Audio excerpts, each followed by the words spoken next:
What is oh, good grief. What is up, bros, bears, muscle mommies, and everything in between?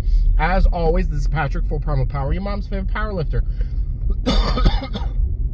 Oh, top 50 powerlifter of all time. Welcome back to another episode of my love-hate relationship with deadlifts, full and exposed. Today, you guessed it, we're doing deadlifts, and it's going to be full and exposed. In the past, so what we're doing today, we've got a 7x1 at 600-ish pounds on deadlifts. We're using the Kabuki deadlift bar, we pull conventional, and we're straight and we don't suck. It's too early in the video to actually say what I want to say because YouTube would flag it as inappropriate. So for the longest time, and by longest time I mean 7 full years, my deadlift PR was 675 on the platform. And every time that I would try to deadlift more than that, I would drop it. And over the past year and a half since I switched coaches, my deadlift has progressed almost over 800 pounds, and we'll know how far above 800 pounds at the next meet. So, what we got today is 7x1 at around 600 pounds. With my old coach, a deload was 50% 5x1 or 5x3 of whatever the training max is. So, 45% of what your platform PR is. This coach took the phrasing of deload. My current coach is Joe Sullivan. He took the phrasing of deload, and it's different. So deload is intended to get you rested and prime you in a way that you are prepared to lift at a high level in the following week. Usually it's week long, but modernization of powerlifting has dictated that doing a full week deload is not optimal. And you've got to deload different movements, different times, because the central nervous system is less of a factor in things than muscular fatigue. So in order to deload your body, your muscles, you only need to deload one thing at a time. And what deloading means is a reduction in volume. That can be a reduction in load, a reduction in sets and reps and tonnage, but it's a little different. And the way that my coach goes about programming me for my peaking phase for my meet coming up, my next meet is the American Pro 3 on the Pro Day, Day 2, sleeves and wraps day, where I'll be in the final flight because they finally listened and they put the biggest lifts in the final flight. It is still a little bit based off of dots, but yeah, we're getting to them. But with my squat, every other week is a quote-unquote deload, where it's not quite a deload, it's a downward undulation to allow my CNS to catch up with the capabilities of my muscles. So it takes me a little longer to peak my squat than it does anything else. So it's almost like we are in different phases of training where we're peaking my squat right now, but not quite peaking my bench and deadlift. But we still have to consider the CNS factor, where I said it wasn't that much of a factor before, but it's still a variable that we have to manipulate a little bit. So when we have, like earlier this week, I did a 2x1 paused 835 squat, and my CNS is kind of booped right now because allergy season is in full swing. My car is coated with yellow pollen right now. I don't know why, but it is. The trees or whatever is trying to repopulate itself in preparation for the winter or something like that. So I have allergies. I've been taking allergy medication, so I've been kind of put on my butt by nature around me. So my CNS is, your body can't tell the difference between physical, mental, and emotional stress. I'm pretty stressed out right now because of the allergies, and I'm taking allergy medication, which is making it a little bit more difficult to get in the food that I want to consume in order to perform at most optimal. So I'm subpar right now when it comes to preparation for the training days that I have to do.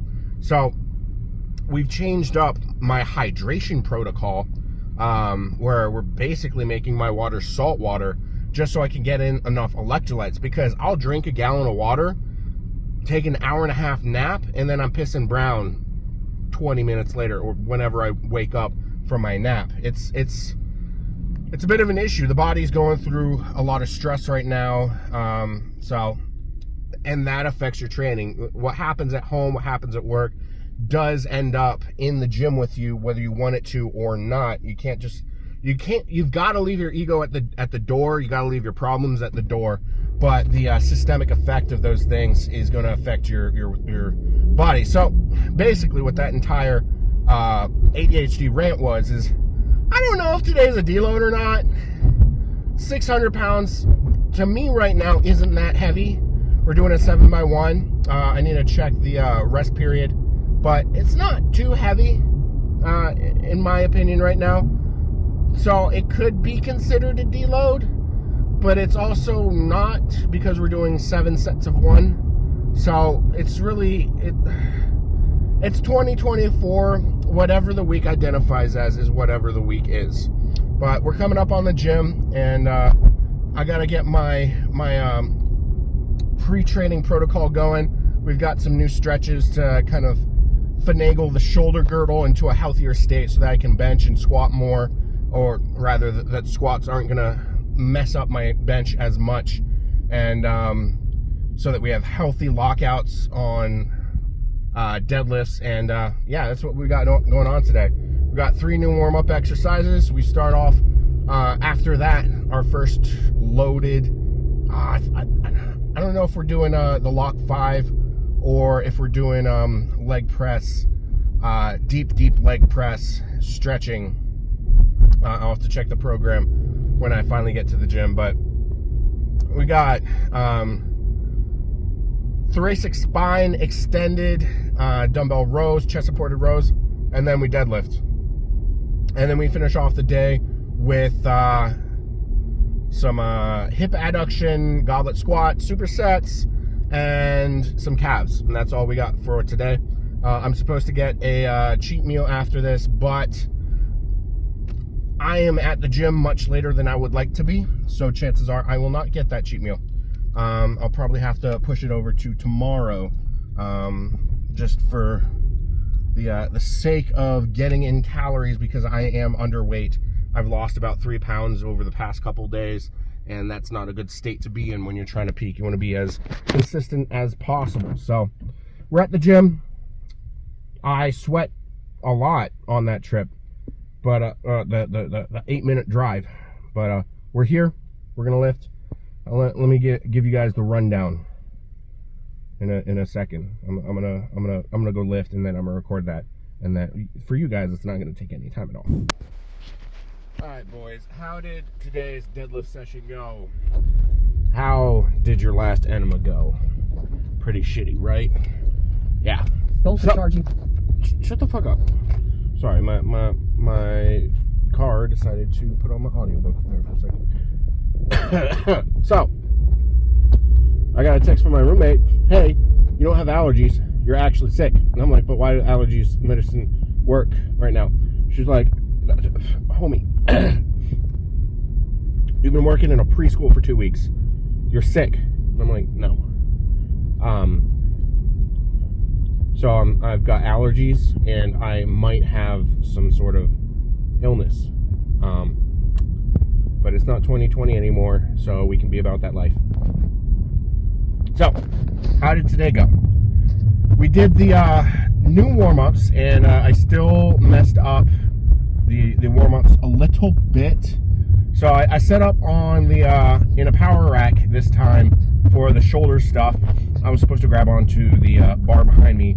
I did not do that. I kind of just leaned into it, and I thought it was going to work like a Thompson bow tie. It just made my arms go numb. Didn't really do anything. The arms grabbing onto the bar behind me, probably an essential step to make things work the way that they're supposed to work. So I messed that up, but I was able to do the AYTs, or YTWs with my thumbs up, and I don't know if I was supposed to do the external rotations with my thumbs up, but I did that anyways. And then we moved on to the lock base 5. So like we had 9 extra movements in warm-ups, the priming phase of training day, that yeah, it's a lot. That's a whole training day before starting deadlifts. That's like a calisthenics training day, basically. So the lock base 5, we've got those clams, those hip clams, 30 count plank.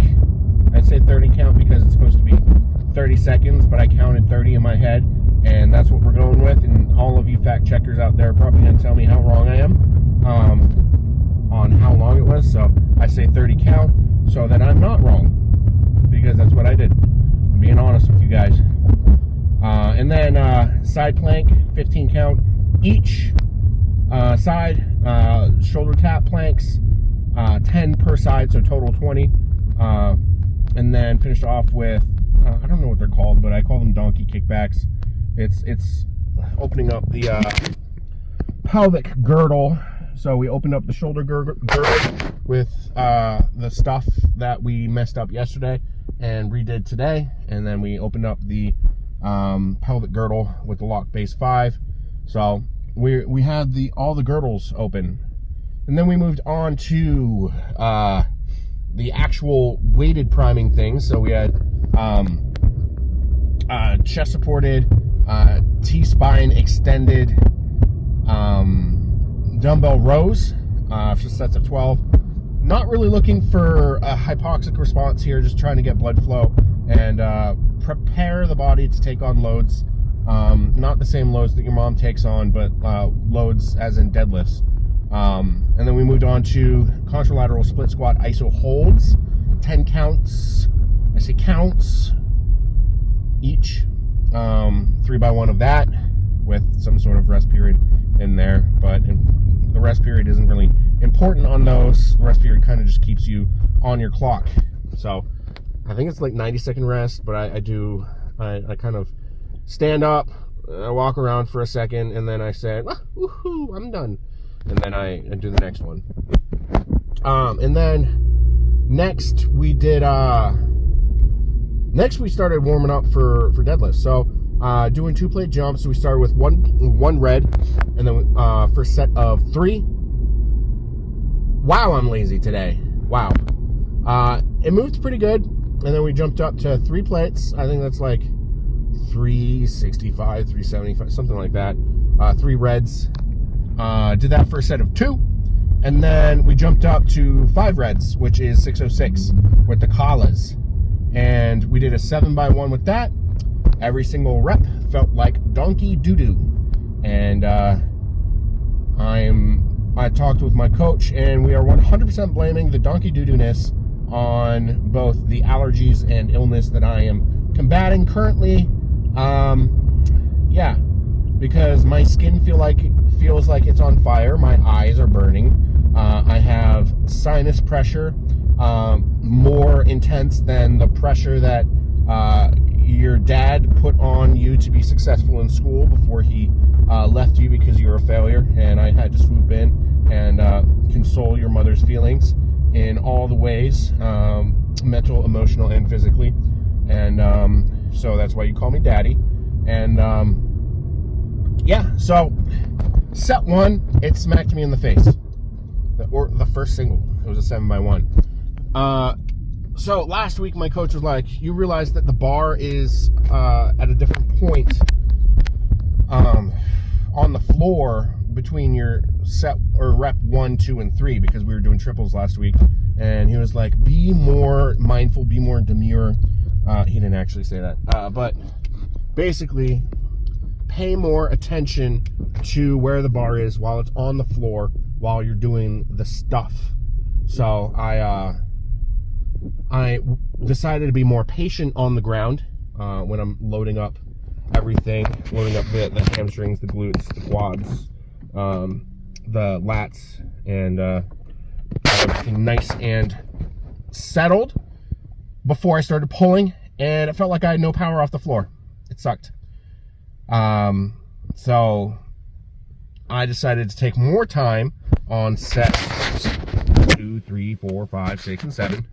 And set 2, 3, 4, and 5, they were probably my best sets. And then the fatigue started to set in.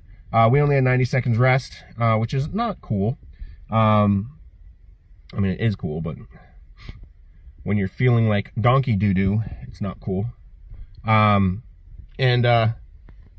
Set 5, 6, and 7, I kept, my brain is just not working. I've just got so much sinus pressure right now. It's Unreal Engine. Pokemon would be amazing. The last 3 sets, I had this weird weight shifting going on, and that's due to fatigue setting in and making me not as tight throughout the movements, and that's no bueno. That's no bueno. Because you can see at my feet, I'm pulling back, which is good. I'm on my heels, and then I go into my toes, and then I'm back on the heels. And it's when I'm passing my knee that it kind of takes on that look, and it's just got to squeeze the quads a little bit harder throughout the movement, and it'll clean itself up, pull off the ground a little bit better. I felt like I could explode through the top or the bottom at any point because I've got IBS. So anytime I take any sort of medication, right now I'm taking decongestion. I take 3 Benadryl at night for the allergies, and then 2 Dayquil in the morning, also for the allergies. Yeah, that makes my insides grind up, and it gets more active than posting a topless picture on Grindr, boys. Just not good. I think I pooped 3 times before going to the gym. Actually, I didn't poop at all after I went to the gym. So I'm at an average of at least 3 times a day for the past week. And solid versus liquid is not I'm giving way too much detail, and I know a lot of you are eating, so I'm just gonna skip this part. Anyways, we finished off accessories. We got distracted with the social media again. I'm thinking personally about hopping off of Instagram. We're 9-ish weeks out. 5 weeks out, I might hop off, if not sooner, because I just don't want to stress myself out by staring at that social media, and I don't want to give myself an outlet to just, get distracted like I did tonight and like I have been the past couple weeks, because it negatively impacts my sleep and how I do everything. So no bueno. Yep, we did we're supposed to do prone leg adductions. We did them standing because I didn't feel like getting up and down off the ground because I feel like donkey doo-doo. It's not a good time to be me right now. And then we superset that with goblet squats, and then we finished off with manly sounds only. We finished off with calf raises. I thought I hit record. I didn't, but I got a pretty good pump on those. Believe me or not. And then coach had some questions because he was prepping my program for the next couple weeks that he's probably keeping under wraps and not going to tell me what's on it. He was like, do you have a slingshot that fits? So I tried on a couple slingshots at the gym. A 2XL slingshot, couldn't get it over my elbow, forearm area, and then also an F8 slingshot device, size large. Not gonna fit, not gonna work. My chest is too big for either of those, so I think we're leaning more towards doing reverse banded bench as opposed to doing slingshot bench. It is what it is. He just had some success doing a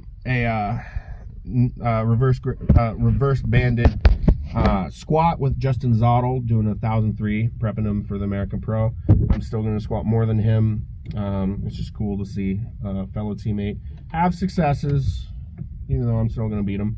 And then, so I think he's doing something similar to my bench, because my bench is unstoppable right now. The only person at the American Pro who might test it is Kyle Kirve, but he only benches 611, and I benched that on a bad day when I was 328, and I'm 360 now.